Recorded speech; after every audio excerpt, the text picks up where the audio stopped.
At syempre dahil Tuesday na naman ngayon, Carla, ay meron naman po tayong makakasama mula sa hanay ng ating Philippine Navy. Yes, so po, sino ba? Sino Syempre, ba makapanayam natin? Opo, ang pag-uusapan natin ngayong umaga ay tungkol po sa Navy Reservist Program na tinatawag, o Naval Program. Okay. Naku, ano kaya ito? Balita ko, itong programang ito ay para sa mga nagnanais po na maging member po ng response team, ika nga, ng Philippine Navy. Kaya naman, i-welcome na po natin ng sabay-sabay ngayong umagang ito ang Deputy Commander po ng Naval Reserve Command. Walang iba kundi si Colonel Jesuelito Kalimag. Ayan. Good morning po, sir. Good morning, Haji. Good morning, Carla. At sa mga nanonood ng programang ito, magandang umaga. So, Colonel, can you please tell us an overview about the Naval Reserve? Yung Naval Reserve Command ay nag-umpisa noong 1972. Dati siyang under nung Home Defense Command. At noong 1978, tinawag siyang Naval Reserve Center. Ang purpose niya is to recruit potential Navy enlisted personnel. At nung lumabas yung Naval Reserve, yung AFP Reservist Act, o tinatawag nating Republic Act 7077, tinawag yung Naval Reserve Command sa kanyang pangalan ngayon, Naval Reserve Command, noong March 1993. Ang mission ng Naval Reserve is to organize, train, equip, and administer naval reservists for potential base of expansion for during war, invasion, rebellion, disasters, calamities, and for socio-economic development. Ayun. So, more on ano pala sila, Carla, sa recruitment. Yes, yes. Yan. So, nagtitrain sila ng mga potential na magiging member ng Navy. At syempre, sir, sa ilalim po ng inyo pong Naval Reserve Command, meron po tayong tinatawag na Naval Reservist Program. Yeah. So, ano po yung saklaw po at nilalaman po ng programa pong ito? Dito sa Naval Reservist Program, nagre-recruit po kami ng mga potential naval reservists. Ito po yung mga graduates ng MNSA, ng National Defense Command, mga graduates ng basic and advanced ROTC, mga local and government officials, and other professionals. So, sila po yun. At tine-train po natin sila. We organize them and then we train them for potential, for any emergencies. Okay. Paano po ba yung mga civilian or do you also accept mga women po? Oo. Male and females, 18 years old and above. Okay, so paano po ba kami maging isang naval parang reservist? Reservist. We have naval reserve centers nationwide. Meron tayo sa Davao, Zamboanga, Cebu, Iloilo, Palawan, Legazpi, Dagupan sa Luzon, and dito sa NCR, nasa Taguig, yung mga Naval Reserve Centers natin. So, yung mga gustong maging Naval Reservists, they can go there. And they can open also our websites. Nandoon lahat ng mga requirements, particularly yung mga documentary requirements. We have a Facebook website. Type lang nila yung Naval Reserve Command. Lalabas na po. And we have also a Navy website, nakalink kami doon, yung www.navy.mil.ph.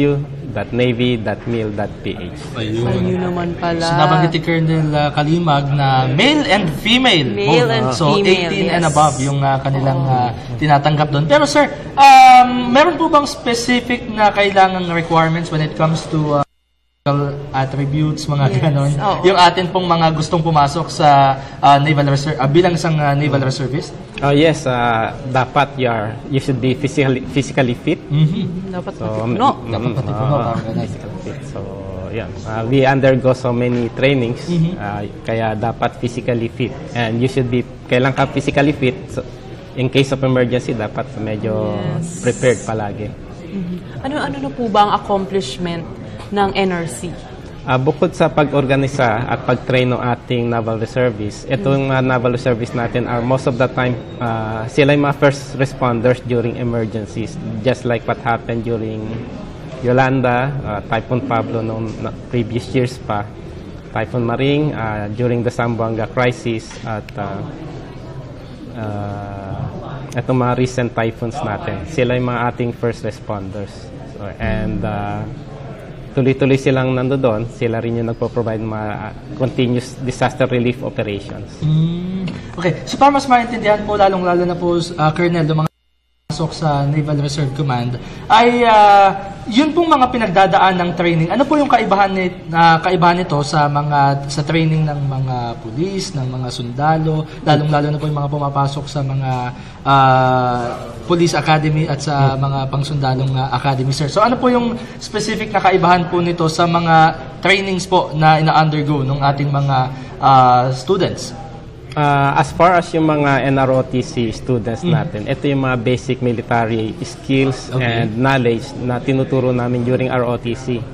As far as yung ating mga naval reservists na tinatawag nating weekend soldiers, every weekend, they go to the different naval reserve centers para mag-training. Similar to what the regular soldiers do and train. So, parehas lang. Kaya lang every weekend yung kanilang training.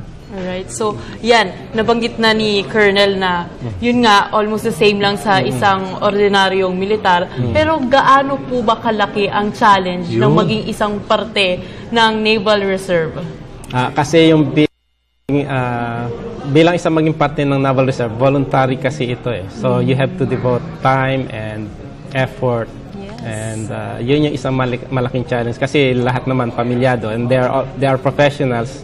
Meron silang sariling mga trabaho and going every weekend. So, it's a little sacrifice to devote time for our Naval Reserve. And during emergencies, talagang medyo konting sakripisyo.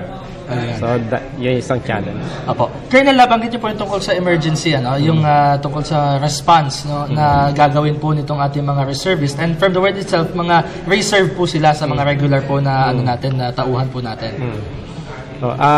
Bago naman sila mag-respond dito sa mga disaster na ito, marami kaming trainings na ginagawa. Meron tayong mga disaster emergency response training, mga health emergency response training, and so many other trainings related for disaster response. And kanina po nabanggit po ninyo na maging yung mga disaster like po nung bagyong Yolanda, tumutulong po yung ating mga reservist, ano? Yes. Oo. Marami na silang nagawa doon bukod doon sa disaster relief. Tuloy-tuloy yung mga kasi may skilled personnel sila ito may mga karpintero din dito, mga foremen, mga mason. So, nandoon po sila tuloy-tuloy, tumutulong. So, kumbaga, anyone can join. And to name a few nga, sa nagawa nila, ito na nga yung bagyong Yolanda. They were there to help and rescue yung mga naging biktima. So, ano-ano na po ba? Or ano pa po ba ang mga future projects ng inyong reserve unit? Aside from the program? Yes. Sa ngayon, tuloy-tuloy yung aming pag-recruit, pag-organize ng ating mga Naval Reserve Force nationwide. So, yung lahat ng mga gusto mag-join, tuloy-tuloy po kami nag-accept. So, after organizing them, we conduct training. Tuloy-tuloy din po. Every weekend, we conduct training for them. Wow, naku, pwede pala And tayong bukod sumali. doon, meron kaming mga ginagawang mga other activities, yung mga medical, dental, and other community relation activities. Hunting, coastal cleanup, mga ganon. Nice. And participation sa mga local government units activities. So, ibig sabihin meron mga community building activities. Kailan po yung huli nating naging activity, sir? At ano po yung parang naging experience po natin sa ating community building? Actually, yung isa is yung mga yung medical, dental, and dental missions. Dental missions. Just recently, itong weekend, may isang grupo tayo na pumunta sa mga remote areas dito sa Cavite na hindi basta nararating ng ating mga government agencies. So ito yung mga reservists natin, sila yung pumunta ron para ma-provide yung mga basic services like medical, dental, and other health services. That's right. Yung tama ka, Haji, parang may community na gaganap. And lalo na ngayong summer, marami po talaga mga medical, dental mission. So, bukod po sa yung weekend nga po, meron po kayo sa Cavite. Ano pa po yung mga future na medical, dental missions niyo po? Meron na po ba kayong mga schedules? Kanya-kanyang programa kasi yan sa nationwide. Reservists, organize sila nationwide. So, sila yung nag-organize sa sa kanilang mga activities. Okay. So, sir, tuloy-tuloy lamang po itong mga programa po natin, ano? Lalong-lalo na ngayong summer, napakaraming mga activities. Ibig sabihin, hindi lang tungkol sa maritime, pag-protect sa ating territory. Meron ding mga community na mga activities. So, napaka-exciting naman pala nito, Carla, no? Ano naman po yung benefits ng pagiging isang reservist, sir? Pagka reservist ka, pwede kang mag-avail doon sa aming commissary, pwedeng bumili doon. Kasi doon sa commissary, medyo tax-free siya. So, medyo mura compared sa labas. And then, if you are on active duty training, pwede rin po sila sa matreat sa ating mga medical hospitals. Yes. And then, if they are on ADT, meron silang some form of insurance, as well as ayaw naman natin kung mamatay sila, we provide funeral honors for all our service. Nako sir, ngayon alam natin na anyone pala can join the Naval Reserve program. So, sir, maybe you can invite and message to our viewers. Sa lahat po ng ating mga kababayan, mga able-bodied citizens, 18 years old and above, male and female, you can join the Naval Reserve Force. Go to our Naval Reserve Centers nationwide. Meron po tayo sa Davao, Zamboanga, Cebu, Iloilo, Puerto Princesa, Legazpi, Dagupan. At dito sa NCR, nakatalaga po yung ating Naval Reserve Center sa Fort Bonifacio, Taguig City.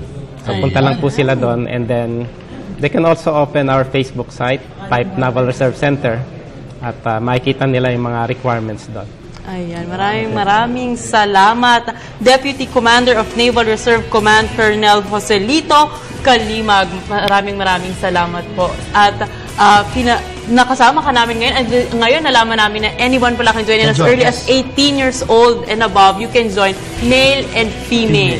So, walang pinipili ito na specific gender. So, Carla, na dati, sabi natin, magta-travel tayo. Ngayon, pwede natin tayong pumasok. Oo nga. Naval Reserve Command. So, thank you so much ulit, sir, sa inyong oras.